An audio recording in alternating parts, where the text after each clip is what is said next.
dans la vie. On se brûle, on danse, on chante, on pleure. Oui, la vie est un jeu. Il est question des relations de couple. Que nous ayons 15 ans, 30 ans ou 80 ans, nous recherchons tous à quelque chose près l'équilibre, l'amour, le bonheur, se mettre en couple. Au début, tout est rose, tout est beau. Puis, au fil des années, la passion et la fusion du départ peut s'affaiblir. Donc, dans ce livre, je parle du quotidien, de la routine. Comment ne pas se laisser tomber dans les pièges de cette routine qui est tenace, qui est forte, qui est présente. Dans ce livre, il y a 2 couples. Il y en a un qui va jouer avec cette routine, qui va apprendre à surprendre son partenaire, à faire des choses auxquelles ils ne sont pas habitués, des choses parfois extraordinaires.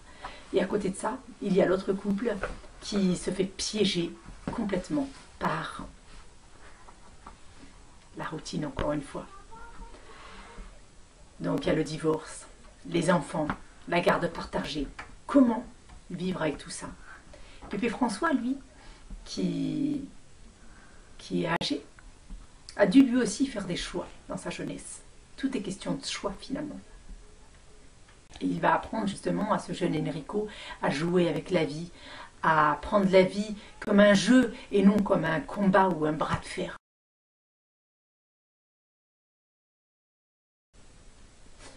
Sandy est une jeune fille de 21 ans qui va quitter Paris par amour et se retrouver en Ariège, dans cette terre, courage, dans cette terre perdue, loin de tout.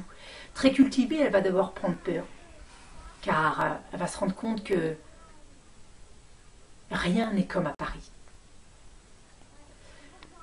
Elle va devoir faire des choix très difficiles, très douloureux, pour écouter la petite voix finalement qu'elle a au fond. De quoi a-t-elle envie de vivre? Enfermée en Ariège? Par amour? Ou écouter sa petite voix intérieure qui lui souffle depuis le début que l'Ariège n'est pas fait pour elle?